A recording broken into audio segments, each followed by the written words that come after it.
ಮುರಿದಿಕ್ಕಿ ಮುಂಬರಿದಂತರಂಗದಲ್ಲಿ ಮಹಾಶಿವಲಿಂಗ ಸಂಘ ಪ್ರೇಮಿಯಾಗಿ ಶಿವೈಕ್ಯ ಪದವನ್ನು ನೇಮಿಸಿದ ಮಹಾದೇವಿ ಅಕ್ಕಂಗೆ ಶರಣು ಶರಣಾರ್ಥಿ. ಬಂದವರ ಓಣಿಯಲ್ಲಿ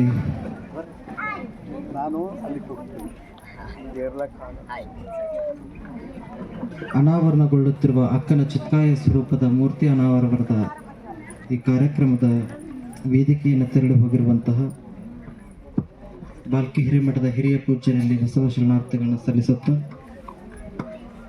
ವೇದಿಕೆಯ ಮೇಲೆ ಆಸೀನರಾಗಿರುವ ಶ್ರೀಮದ್ ಘನಲಿಂಗ ಚಕ್ರವರ್ತಿ ಗುರುಬಸವ ಪಟ್ಟತ್ತಿಯವರನ್ನು ಆದಿ ಮಾಡಿಕೊಂಡು ಎಲ್ಲ ಪೂಜ್ಯರಿಗೂ, ಗಂಗಾಂಬಿಕಾ ಅಕ್ಕವರನ್ನು ಆದಿ ಮಾಡಿಕೊಂಡು ಎಲ್ಲ ತಾಯಂದಿರಲ್ಲೂ, ವೇದಿಕೆಯ ಮುಂಭಾಗದಲ್ಲಿರುವ ಶರಣರೇ ತಾಯಂದಿರೇ, ತಾವೆಲ್ಲರೂ ಬಸವ ನೀಲಾಂಬಿಕೆಯ ಸ್ವರೂಪರೆಂದೇ ಭಾವಿಸಿ ತಮ್ಮೆಲ್ಲರ ಅಂತರಾತ್ಮಕ್ಕೆ ಭಕ್ತಿಯಿಂದ ಶರಣಾರ್ಥಿಗಳು. ನಾನು ನಾಳೆಗೆ ಹಾಕಿದ್ರ ಹೆಸರು, ಆದರೆ ಅರುಣಾನ ಬಂದು ಅಪ್ಪಗಳು ಇವತ್ತು ಕರ್ಕೊಂಬಂತ.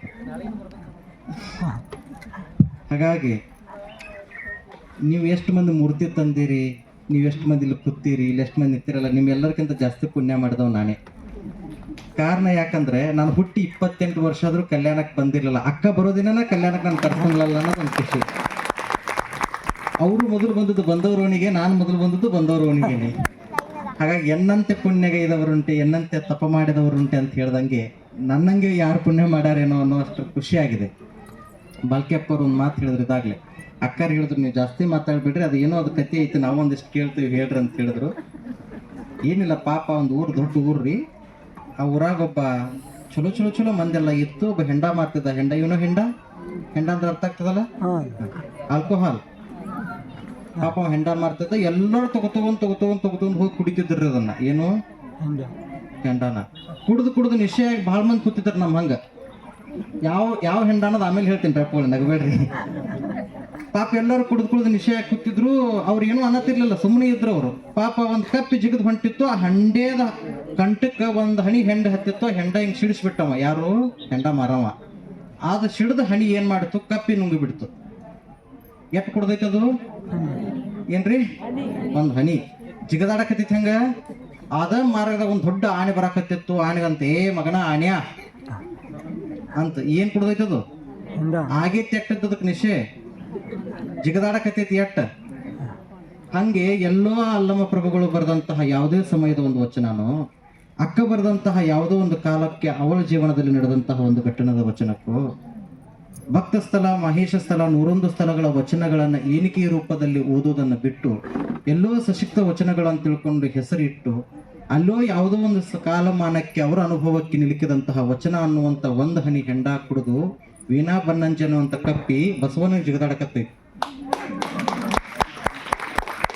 ಅರ್ಥತ್ತಲ್ಲ, ಹಿಂಗ್ ಕಪ್ಪಿ ಭಾಳ ಅದಾವ. ಏನಾರ ಕೂಡಿ ನಾವು ನಿಶ್ಚಯ ಕೂತವ್ರದಿವಲ್ಲ, ನಾವು ಏನಾರ ಜಗಳ ತೆಗೆದ್ರೆ ಯಾರನ್ನ ಜಗಳ ತೆಗದಂಗ ಆಕೈತಿ, ಕಪ್ಪಿ ಜಗಳ ಬಿಟ್ರಿ ಅದೇನಂತೈತಿ, ಕಪ್ಪಿ ಆನೆ ನನಗಂಜೆ ಹೋತು. ಹಾಗಾಗಿ ಇವೆಲ್ಲ ಇರ್ತವೆ. ಇನ್ನೇನು ಅದನ್ನ ಆಗಿ ಇವತ್ತು ಹೇಳಿದೆ ನಾನು. ಹಾಗಾಗಿ ಅವೆಲ್ಲವುದರ ವಿರುದ್ಧ ಮಾತಾಡ್ಬೇಕಾದ್ರೆ ನಾವು ವಚನಗಳನ್ನು ಸರಿಯಾಗಿ ಓದ್ಬೇಕು. ನಾವು ಓದ್ಬೇಕು. ತೊರೆದು ಜೀವಿಸಬಹುದೇ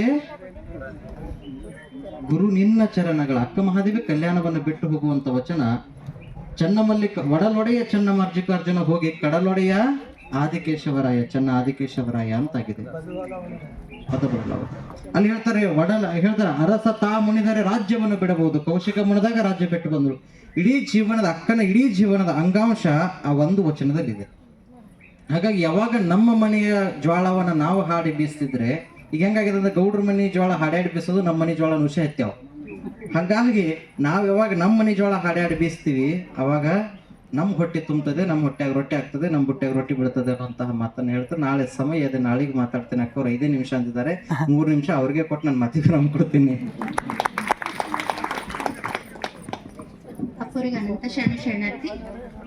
ಪೂಜ್ಯ ಶ್ರೀ ಪ್ರಭು ಶ್ರೀ ತಾಯಿಯವರು ಅಕ್ಕ ಮಹಾದೇವಿ